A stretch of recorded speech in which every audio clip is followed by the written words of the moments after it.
Ladies and gentlemen, boys and girls, children of all ages, it is time for the Leafs Weekender with me, D434, and Pete the Heat.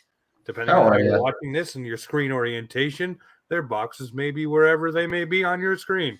And also, we are live across the networks over on TikTok, Twitter, Twitch, and YouTube. Go watch, subscribe, ring the bell, and do all of those good things because we need your support over on Offside Hockey Talk to grow the show and keep us on the airwaves. Speaking of staying on the airwaves, Lou Lamoriello, really great at staying on the airwaves, does a big trade.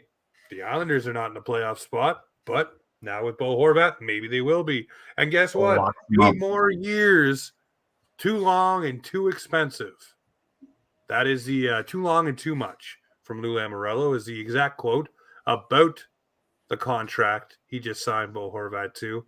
To you say what, Dylan? I mean, with how he's been performing this year, I think it's appropriate. And I think the rest of the UFAs that are expecting an extension at this moment, Larkin is my top example. I think they can't ask for anything more than what he just got. I know that Larkin's been wanting more, but I know Stevie Y ain't budging. But regardless, I think Bo has deserved it. He's been putting up great numbers, and he's been playing very well defensively on a mediocre Vancouver Canucks team. But 8.5, it's I think years. it's deserving over the 8 years, but it's gonna obviously fade out. I think. How old is Bo Horvat? I think he's 28. 20. I thought he was maybe 27. Is he 28? Maybe We'll check. 27, maybe 28. 28. So that's, I mean, on the last end of, like at the end of his contract, it's gonna 30. look a little rough. Yeah, he's 27, so he'd be like 35. I saw a pretty interesting tweet by Rachel Dory. He's 27. She said that there's no signing bonus, so it makes it easier to buy him out at the end if they need to. Not quite sure how that works. I just thought that was pretty interesting. Yep, that is pretty interesting. Obviously, seems like Lamoriello doesn't. I think he wanted to get business done, but he's not one to be overexcited for contracts like that. Yeah, He's they needed some scoring.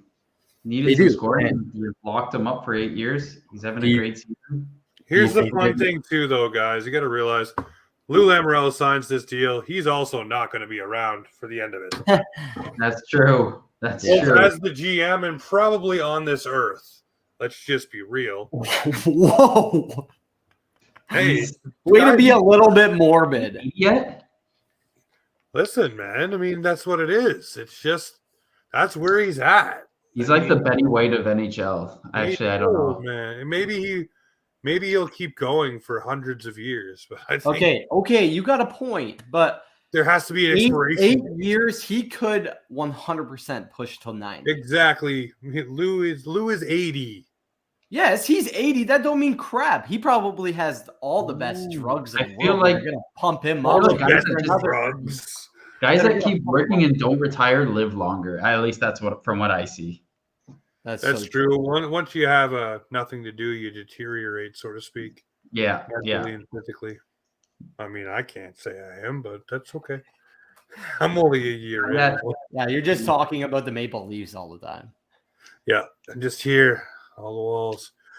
So anyways, yes, the week that was for the Toronto Maple Leafs, not a good one. Obviously, you lose to the Boston Bruins, and everybody uses it as a litmus test, as one where the Maple Leafs, this is a measuring stick game, and they lost it. And it shows you what your deficiencies are and how delusional some Leafs fans are to think that this team is actually any good. Well, I will tell you, Mr. Craig J. Button, that the Maple Leafs are good. And for me, I'll live in fantasy land. My team is 4th overall. Not too shabby. Love that. Their defensive metrics are better. Their goaltending's pretty good. Sonar had a bad game. Things happen. You're without your star forward. Did it show you some deficiencies? Yeah. It showed you that your top six probably needs another guy. It shows you that your defense maybe needs another shutdown kind of insulator type, which, hey, depending on what side of social media you're on right now, that might already be happening as we're waiting for confirmation of this supposed deal. But I got to sit here and say, guys, losing to the Boston Bruins in February is not the end all be all of a season. No. And it doesn't show you that your team is not going to beat Tampa, that they're not going to beat Boston. If you're sitting there and saying, well, this proves everything that I've ever thought about the Maple Leafs, that they're soft and they're not built to win and they can't do it in the playoffs, you're not watching hockey. You're just saying things for the pure shock value of it all. It was a game against the Boston Bruins before the All-Star break. And you know what? People say, oh, well, Boston didn't check out. Well, maybe the Leafs fucking did. So what? God, so they're fourth overall in the freaking league. It's not the end of the world. I don't know. Am I reading too much into this from Greg J? I think this is ridiculous. I vividly remember a couple years ago. I don't know what year. Don't quote me on it, but I remember the Leafs dominating the Bruins in the regular season. And I can't remember if it was one of the years that we got them in the playoffs, but we were bounced in the first round. Right. Yeah. And to think that Boston is whooping our ass this year could come back to bite them in the butt. It's just a wide look at things, but I think Boston is going way too fast to keep up with being the top of the league. I feel like they should be fizzling out, but honestly, I wouldn't mind a first round matchup against them. What always happens to the team that finishes first place in the league? They don't usually go very far. Bounced in the playoffs. Absolutely bounced. What happened to Florida last year? Did they get swept in the second round? Yeah. Bring out the brooms, baby. But here's the other thing, too. Remember, the Leafs used to get mollywopped all the time by the Ottawa Senators in the regular season in the early 2000s. Yeah. And then come playoff time, what do? Everybody's like, oh, they're not going to beat the Senators round one. Did you see what they did to them regular season? Regular season means diddly squat because the playoffs, they're absolutely pixie dust voodoo. Period. 100%. I was going to ask you guys, I know Crosby answered this question during the All-Star. Do we want the 1-8 system back? Yes, we do, Dylan. I 100% want this 1-8 system back. It 100% gives the top teams the benefit of the doubt, and you're not facing a top 5 team in the first round against another top 5 team in the first round. I think it's so stupid. Yeah, how it's set up right now. Yeah, because we already know who the Leafs are playing halfway through the season, and it's so dumb. Like, you even hear, I think it was Nathan McKinnon saying, it's not really fair that he even called out the Leafs in Tampa, saying, they already know they're playing each other. This system's stupid. I have never heard anyone say, oh, you know what? I really enjoyed this playoff system. There was nothing wrong with the 1-8 system. Go back to it. Dude, I remember. Go ahead, Dilly. I remember the one year that the Vancouver Canucks? No. The LA Kings bounced the Vancouver Canucks when they won the President's Trophy. Vancouver did, and LA was the 8th seed. And they won the cup that year. They did, which was, I think, the first time in history. But it's yes, it's still competitive, the 1-8, but it's it still gives you valid fucking hockey, and it's still I feel like that's what's wrong with this system, and why I'm not gonna make up excuses why we've been losing for so long, but still, I think it would benefit us in a lot of ways, and the East is so close that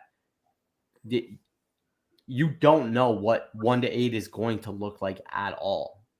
I just think the West is the weakest, where you could see 6 teams from the Central hop in and 2 from the Pacific. That's the only Winnipeg go on a run. Yeah. But here's the thing for me. You look at the 1-8 thing, okay? When the Leafs played the Boston Bruins last in the playoffs, and the Bruins went all the way to the Stanley Cup final to face the St. Louis Blues, he was asked before the Stanley Cup final, Brad Marchand was, of what the toughest matchup they had throughout the playoffs thus far was at that point, and he said the Toronto Maple Leafs. And we all loathe Brad Marchand for his antics and stuff that he does, but at the same time, he right then and there said that should have been the Eastern Conference final, not the first round.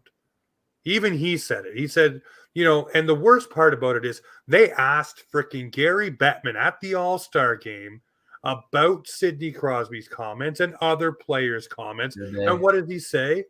Oh, well, we got a poll up on the website that says that the players don't want to have an expanded playoffs.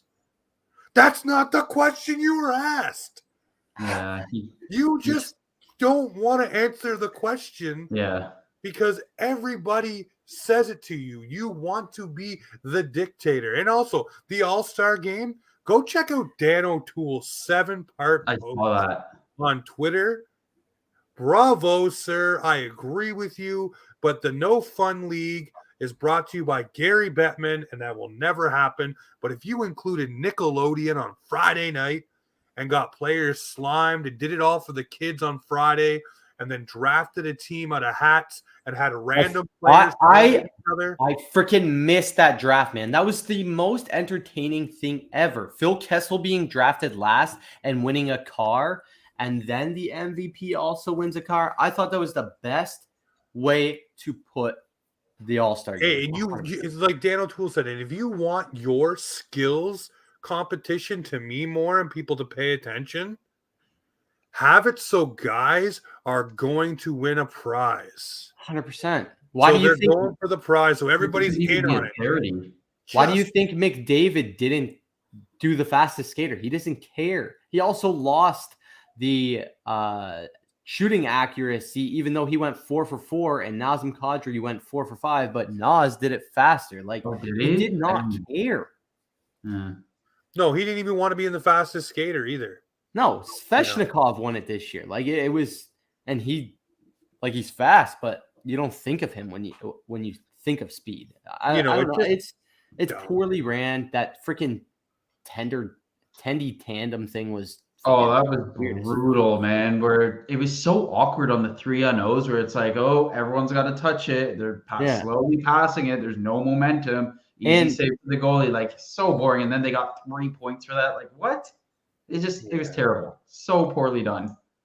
It was terrible, just like the Leafs game against Boston. Yeah. And we'll put a bow on that and just say, listen, they lost. It sucked. It's not the end of the world. There are going to be upgrades to this roster. Austin Matthews will be back. Insert whatever you want here to make yourself feel warm and fuzzy. And you know what? I'll just say this. If you live in fantasy land, like I guess I do, where you're happy that your team does well in the regular season and that you enjoy the ride that the season is, and you look at things and say, well, Matthews' game's improved 200-foot wise. Nylander's gotten better. Not the greatest, but better. Marner's doing good on the back check.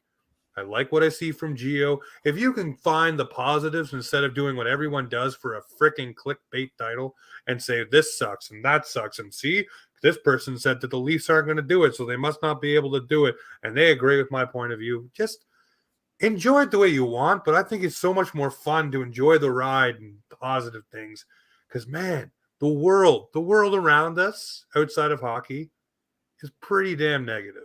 So this 100%. Is supposed to be your fun and your escape. Just my opinion. 100%. It was. I'm very excited for the trade deadline. It's ramping up very, very quick. But what do you guys think of the Jacob Chychrun news? Well, let's get to that in just a minute here. Let's wrap up the Leafs week that will be. Ladies and gentlemen, I'm going to be fully honest here. I am fucking running on fumes. We've had cheer comp all weekend. The girls went at her yesterday and today. It was an hour away in Truro. If you're in the East Coast, you know. We had snowstorms and minus 40 weather, which is not normal here. Not fun. Great driving there. So anyways, just a little bit tired. So apologize for my demeanor today. I'm not bubbly happy Yeah. pants like I usually am. No caffeine today? Yeah, I had a Energy coffee drink. before, drinking a BioSteel, but I didn't get out to get an energy drink, so I guess I suck. But anyways, the Leafs that week that will be features 2 games against the lowly Columbus Blue Jackets, and these are games where the Maple Leafs, just for whatever reason, do not seem to elevate themselves against these teams, and they're going to need to. They're going to need these points if they want to keep home ice. They're going to need these points, just to keep kind of the Wolves at bay. And we don't know what this deal may be, Dylan, when we talk about it here soon. But what do you guys think? What is your record here for the Maple Leafs this week against the Columbus Blue Jackets back-to-back? Pete, I will start with you. Well, it should be 2-0, James. I think they're gonna go 1-0-1. They like playing down to their teams. Columbus is trying to tank right now. They're in the Bedard sweepstakes. This should be an easy. I think they're number 1 team.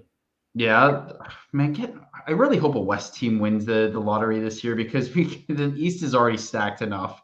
But this should be an easy 4 points for the Leafs. But for whatever reason, they have to play down to their opponents. At least the good thing is, though, in the playoffs, guys, they can't really do that. So it's just regular season. It means nothing. Just get to let's get to the playoffs and try to get 4 points this weekend. What do you think there, buddy? I'm gonna be optimistic and go 2-0. It's a home and home. I think the boys can pull it out. I don't think Matthews will be back, but I'll expect Line A to try and show up if he's in the lineup. But Johnny Gaudreau always plays well, but I think Sammy will hold it down in the pipes still. Do you guys think Joseph Wall's going to start? Saturday, I believe. Saturday. Oh, that'll be interesting. I think Wall will step it up. Well, I guess he's already played a couple games up here, but in the first games of the season when attendee comes up, they play pretty well. So they seem to do. I'll put money on that one. I might have to. I got the Leafs going 2-0 this week. I got the Leafs going 2-0 against the Columbus Blue Jackets. I got them eking one out on Friday night, kind of just getting their feet wet, getting back into it, then setting the absolute tone on Saturday night, giving Joe Wool a little run support on hockey night in Canada, bright lights for the young man. He's 3-0-1 in the NHL with a .928 save percentage, soon to be 4-0-1. I'm looking for the Leafs on Saturday, and I'll even put a score down to win it 6-1 against Columbus. Hey, James. Because it's going to be their backup in that, right? So it's not going to be Columbus's A1 starter either. And their goaltending has kind of been their Achilles heel this year. So if you can start just lacing pucks on net, let's go. And we'll see what happens. But that right there is the week that will be for the Maple Leafs. I'm going 2-0. Pete's going 1-0-1. Dilly going 2-0. So let's rock and roll. Lots of people up in the chat saying the same thing. All right. Now we got to go to the GBU. The good is that Mitch Marner had 6 assists in the 2 games in the All-Star game, and he had some beauty freaking skates in those 2 games. And the most that shootout skill shot was so embarrassing. But we won't talk about that. That was brutal. Well, yeah. The Miami Vice, yeah. I love Mitch, but god damn, that sucked. The good is obviously Mitch at the All-Star game, tearing it up, representing the Leafs. By the way, the actual good, the Toronto Maple Leafs got the next All-Star game, and Justin Bieber is rumored to be performing, which is huge because that would be probably one of the biggest acts the NHL has ever got. And crazy. I'll throw this caveat, Biebs, if you're performing in Toronto for the NHL All-Star game, you better put your 2 concert dates in there somewhere as well, so I can get my arse down there and watch you in a concert and then watch you at the All-Star game, because there's no reason you can perform there, but you can't perform your concert that hundreds of thousands of people have paid for and are sitting with thousands and thousands of dollars tied up in your name, sir. Man, I really my girlfriend. So I told her about that we were hosting it next year. And I was like, yeah, like me and the people from TikTok might have to make a trip down to the All-Star game. And she went up to the bathroom and she comes down. She's like, I'm going to the All-Star game with you next year. I was like, okay. And I was kind of like off put. I was like, there's no way this lady just like somehow pulled out freaking All-Star game tickets right away. Like, I was like, there's no way that happened. I was like, so what's going on? She's like, yeah, Bieber's going and I have to be there with you. I was like, so I guess we're going to the All-Star game next year. It's gonna be expensive, boys. I'm gonna puke when I see the tickets, but I gotta find a way to go because it doesn't. This is like, when was the last time it came? I think it was like 2000. 2000. 2000. Yeah, 23 years ago. Like, that's insane. Like, I gotta go. I don't care how much tickets are, but I'm gonna have to take out a loan.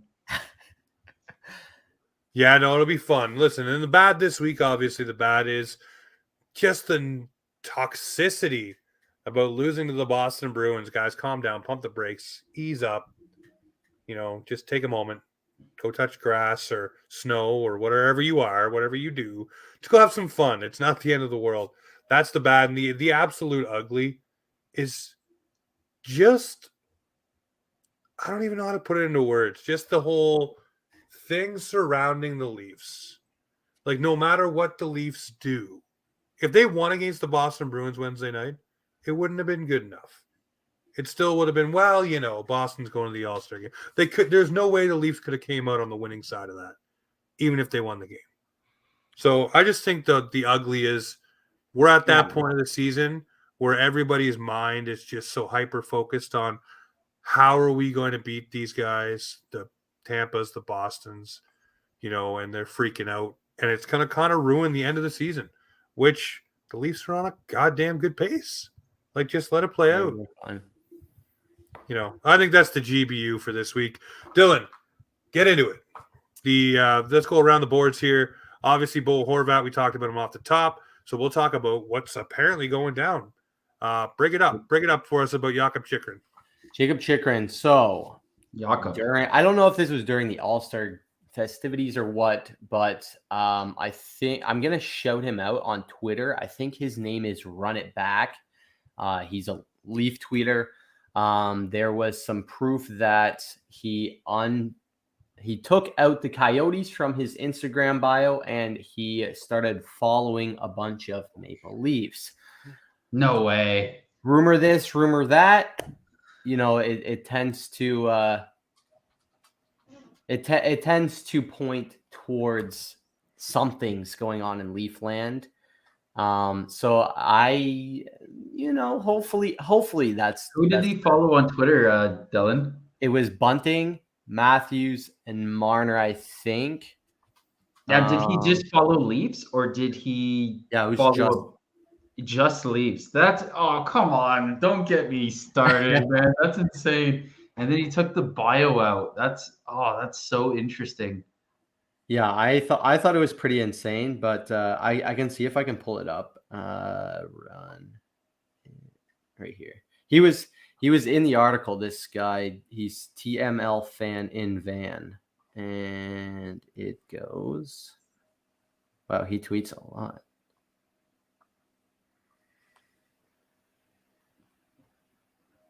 Maybe it's not here.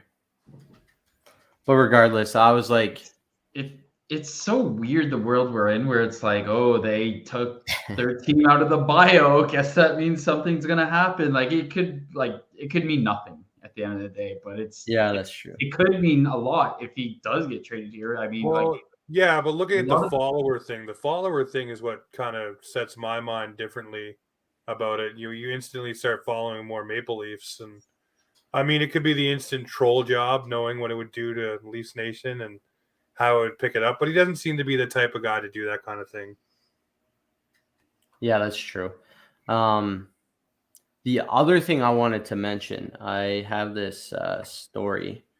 So there was news that this girl is a beat reporter for the Capitals, and her name is Samantha Pell, and it was rumored that it was going to be her last time doing anything for the Capitals during the All-Star game. And I guess Ovi, being Ovi, had heard the news and actually has known Samantha for a lot of years, obviously being a Capital. So during her last interview at the All-Star game, Ovi had mentioned, "Is this your last interview?" And she goes, "Yes." And after the interview was over, Ovi got up, gave her a big hug, and sent her on her way. So I thought that was pretty cool. And the grade 8, just being classy, and everything that surrounded him this All-Star game, I thought was pretty cool. Yeah, I'd like to see Ovi at the All-Star game. Him and his kid on the ice, watching him, Crosby, Ovi Jr. dish it around, sniping.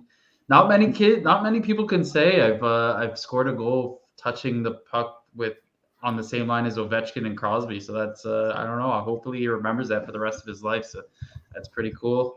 But yeah, Ovi, good guy. Love to see it. Absolutely. All right, so yeah, the Leafs are maybe getting chicken. So if they get chicken, maybe. Sorry guys, as you've seen, I just had a little visitor. So no, you're all good. So she just surprised that kind of me. I just woke up out of bed, which I'll have to redo if you guys are just listening to this or can't see over on TikTok, because it's kind of illegal to have anything of your children on there and alive. My daughter came down to say hello and woke up from bed. So she's currently on the chair behind me, snuggling in on my Maple Leaf pillow with a Maple Leaf blanket. So yes, we will just put that aside. But if Leafs get Chychrun, I think there'll be more in the deal than just Chychrun. Nick Bjugstad is another player the Maple Leafs are heavily rumored to be looking at. Very cost-effective, could fill in on your bottom six very nicely. Would add physical play. Has played with championship teams before or on teams that have gone on runs, mainly the Pittsburgh Penguins. So it is another piece that they could definitely add if the Leafs are looking to do A and B. And I still think they wouldn't be done. I still think they'd also go after Noel Acciari and add him to the bottom mix as well. I think that drum is going to be beaten until I beat a hole through it. But I really think if they are getting it done, you're going after your bottom six upgrade, which is Nick Bjugstad, and then obviously your defensive upgrade in Jakob Chychrun or Jacob Chychrun, however he wants it to be pronounced. He'll tell us when he gets here. But as far as it being a done deal, so many people think it's a done deal just because of what he did, liking and following these guys, etc. Maybe it is, and maybe this happens. I can't wait to see what happens. I'm excited for it. Outside of the guys that we've talked about ad nauseum on this show, is there anyone that you guys would like to see the Leafs pick up that is not a hot button name? That is not a name that is bantied about. That is obtainable. Now, mind you, okay, yes, of course, we'd love Connor McDavid, come on down. Leon Draisaitl, saddle up to the second line with JT and Mitch. But just a name that you think may be obtainable by the Toronto Maple Leafs that isn't being thrown about right now. Petey, take this one first. I'm going to go through a list of not being named at the moment. I got no one off the top of my head. I've just been keeping my eye on who's been in the news right now. I keep seeing Jake McCabe. I mean, if we can get 50% retained on him for the next few years, that would be pretty nice. I guess would replace Justin Holl up after the year. But off the top of my dome here, there's not many players I'd like to see. I mean, Ryan O'Reilly would be cool, but I'd like to see just two maybe B-listers. Like Jacob Chychrun and Bjorkstrand would be really, really cool to see on this team. I find teams that go for the long shot, the high-rated player, such as a Ryan O'Reilly, they don't ever seem to work out the way it should. Like, who did Colorado pick up on the deadline? It was like Josh Manson and someone else, right? So it's like these B-listers you need in order for your team to just go over that hump and make it in the playoffs. So, yeah, Dylan, I don't know. I don't know any players off the top of my dome, but let's hear your thoughts. I still like to consider St. Louis Blues a heavy candidate that we can trade with. I'm in. I have Ryan O'Reilly on my fantasy team in Fantrax, and he has a broken foot, so I don't know how well he can come back from that. But I know he's a top list. I actually wouldn't mind Ivan Barbachev. I know he's been rumored. And I know I mentioned to James and Clark on the off the podcast last week about Buchnevich, but he's also injured, so I don't know if that would fully go through. I would love somebody like Josh Anderson, but I've heard that he's not movable, and I don't think the Canadians would necessarily move him. Other than that, I really don't know. I don't like Jake McCabe. I think his cap hit's a little too high. But yeah, just I would like our bottom six to be filled out with a little bit more size and some great face-off guys, so that we're good in a deep playoff push.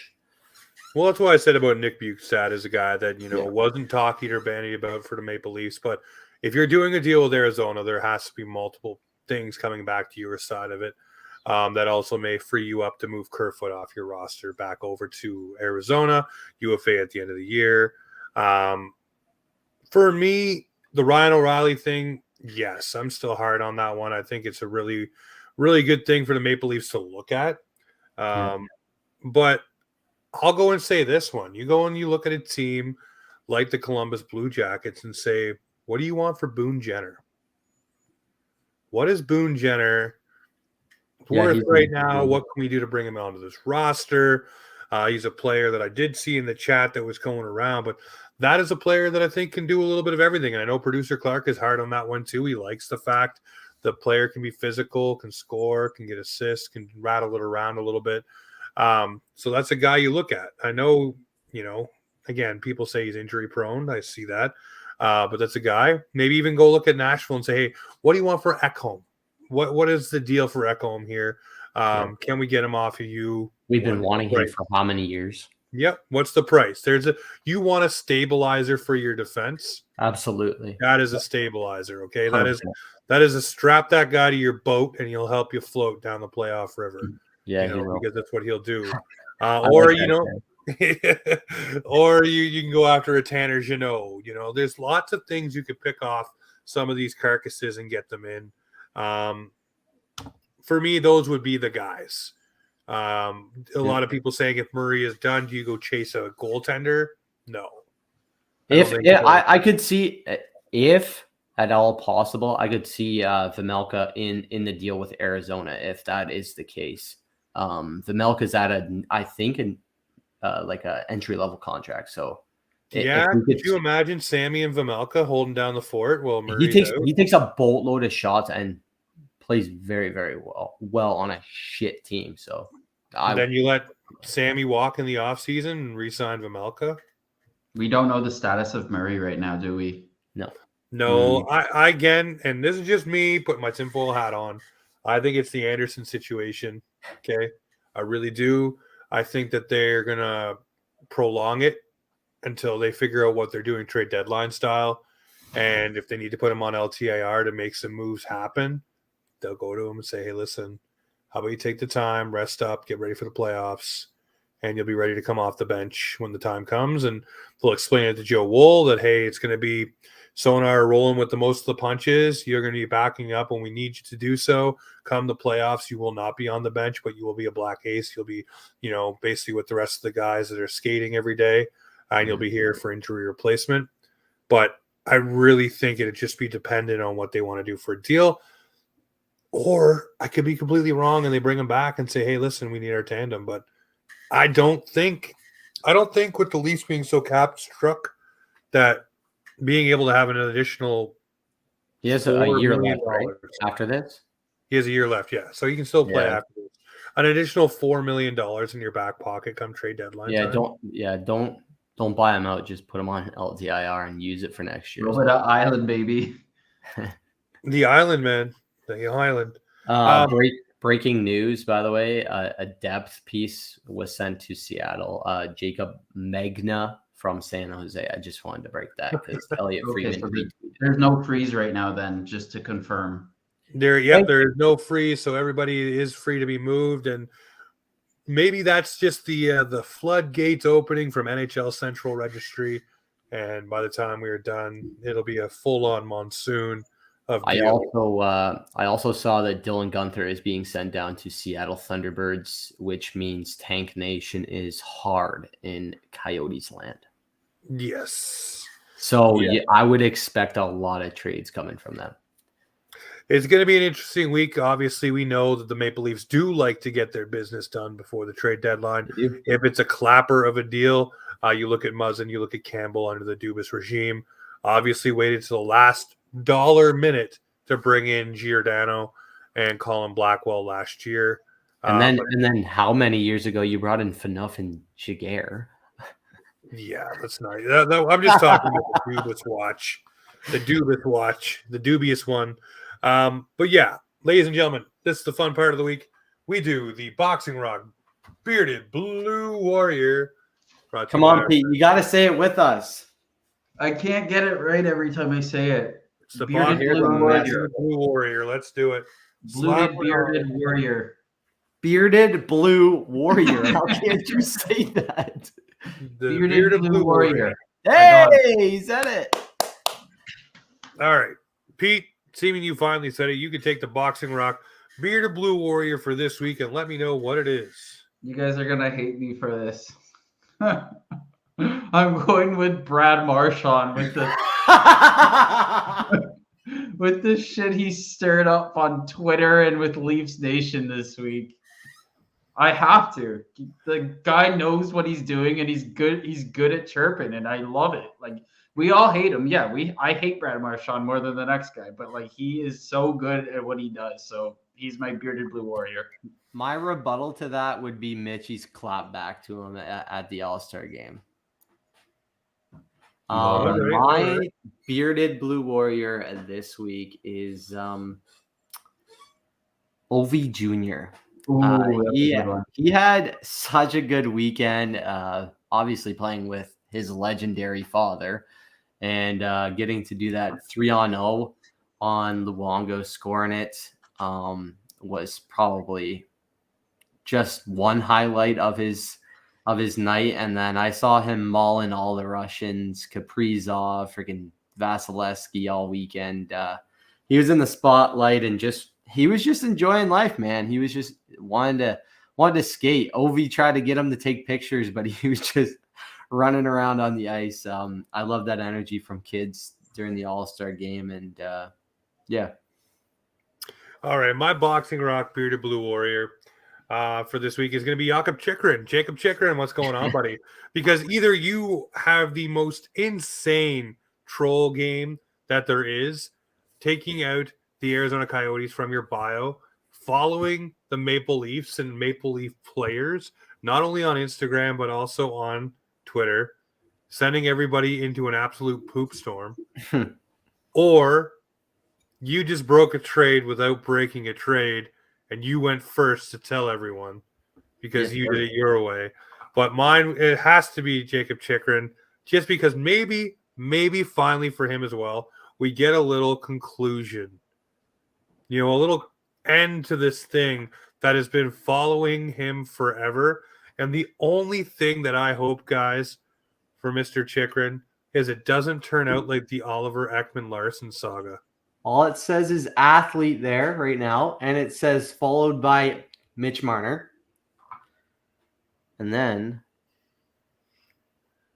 let's look at this. Austin. Oh, Austin's not found because I can't spell it. He's following Austin. He's following Bunting. Oh, that can only mean one thing. He's a Toronto Maple Leaf. Ladies and gentlemen, Jakob or Jacob, whatever y'all want to call him. Chychrun. I don't know who else has Instagram on Leafs on the Leafs, so I'm just going off those three. Sorry. Cool, Dylan. I love the way your beard flows with your hat. It looks really good. But yeah, that's my box and rock paper blue Warriors at, because obviously, trades suck for players because you got to move and all these different things happen. But imagine being in a rumor mill for a trade for like 3 years straight. Yep. And just wondering when that hammer is going to finally fall. But the Oliver Ekman-Larsson jab that I threw out there, by the way, I say that because it was forever that all OEL was going to be traded. Then he finally got traded, and he's not the player that was going to save the Vancouver. I don't even want to get started on what the Vancouver Canucks have done as an organization, because they have completely ruined every part of their future right now in the shitty contracts that they've taken on. Oh, I know. But listen, maybe we'll have Wednesday night plenty to talk about, maybe plenty to talk about tonight. Apparently TSN 1050 said Chychrun's a Leaf. I don't believe it. I just searched it up. Nothing's there. So we shall see what happens. It's probably just someone stirring the pot. But guys, this right here with what we do every week is fun. So if you like the show, make sure you hit the subscribe. Make sure you follow Dylan. Make sure you follow Pete and myself on Instagram, TikTok, and Twitter. Make sure you hit the subscribe on YouTube. And make sure you ring the bell for every time that we're live or dropping a new podcast. So fired up. Love it. All right, guys. This is Offside Hockey Talk, where the Leafs and hockey